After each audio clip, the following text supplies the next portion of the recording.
একটা শান্ত বিকেল। গ্রামের পাশে একটা ছোট খাদা, চারদিকে নীরবতা, শুধু হালকা বাতাস আর পানির ঢেউ।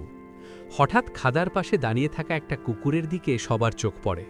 কুকুরটা সাধারণ কুকুর না, ওর চোখে ছিল অন্যরকম এক দৃষ্টি, যেন কিছু একটা লক্ষ্য করে আছে।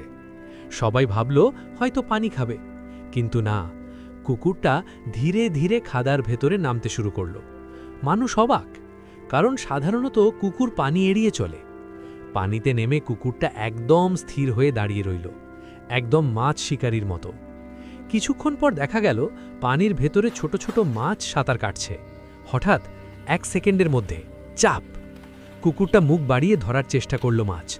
প্রথমবার ব্যর্থ, দ্বিতীয়বারও মিস, কিন্তু কুকুরটা হাল ছাড়ল না। আবার স্থির দাঁড়িয়ে থাকল, শ্বাস আটকে, চোখ শুধু পানির দিকে। আর ঠিক তখনই একটা মাছ খুব কাছে চলে এলো।